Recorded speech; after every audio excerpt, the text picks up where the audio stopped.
வணக்கம். நம்ம இதயத்தை ஆரோக்கியமாக பார்த்துக்கணும்னு நினைக்கிற எல்லாருக்கும், இதய நோயால் பாதிக்கப்பட்டவர்களுக்கும் ஒரு தலை சிறந்த முத்திரையை தான் இன்னைக்கு பார்க்க போகிறோம். சரிங்களா? இந்த முத்திரையின் பேர் இதய முத்திரைன்னு எளிமையாக சொல்லலாம். அப்படி இல்லைன்னா அபான வாயு முத்திரை.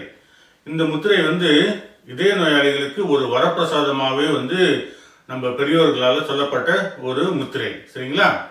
இந்த முத்திரையை எப்படி செய்யறதுன்னு இந்த வீடியோவில் பார்க்கலாம்.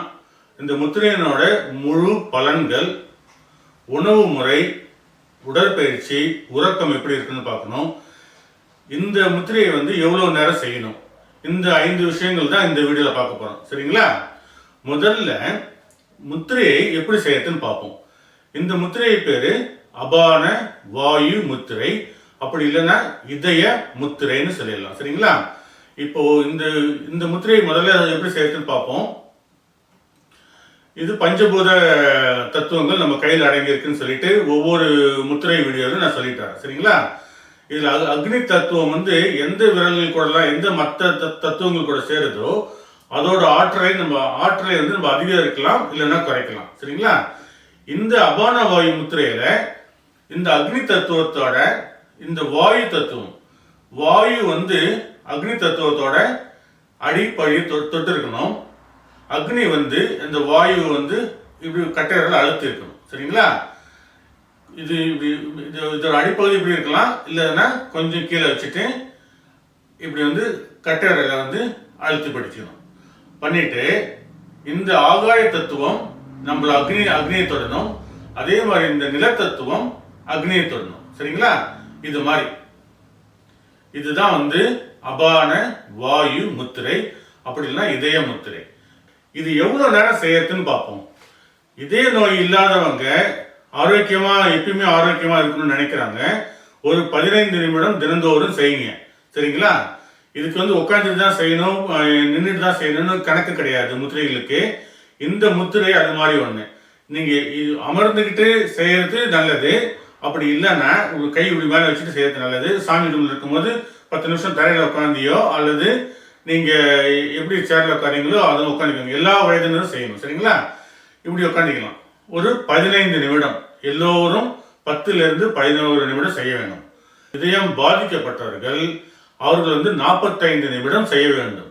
எப்படி 45 நிமிடம் செய்யணும்னா, காலையில 15 நிமிஷம், மத்தியானம் 15 நிமிஷம், மாலை அல்லது இரவு 15 நிமிஷம். ஸோ 15 நிமிஷமா சேர்த்து 45 நிமிஷம் ஆச்சு. இதயம் ஒரு தசை தான் இல்லையா, ஒரு வலிமையான தசை. அதை நம்ம பயன்படுத்தணும். அதாவது either use it or lose இட்னு சொல்லுவாங்க. சரிங்களா?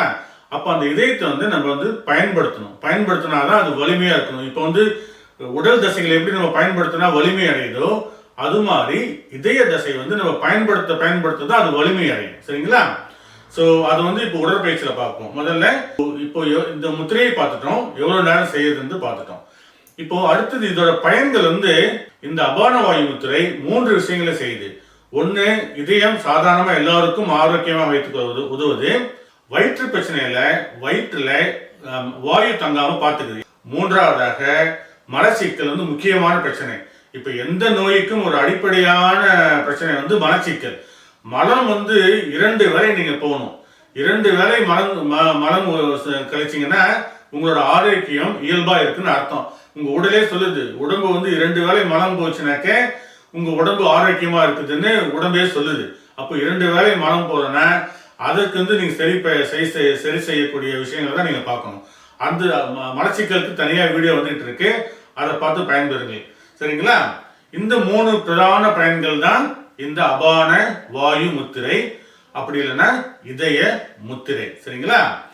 இப்போ நான் பல முறை சொல்லிட்டு வரேன், ஒரு முத்திரையோ அல்லது வெறும் உணவோ அல்லது வெறும் உடற்பயிற்சியோ ஒரு ஆரோக்கியத்தை நம்ம கொடுக்காது. சரிங்களா? அப்போ இது முத்திரையை நீங்க தொடர்ந்து செய்யணும். இது கூட உங்களோட உணவு எப்படி இருக்கணும்.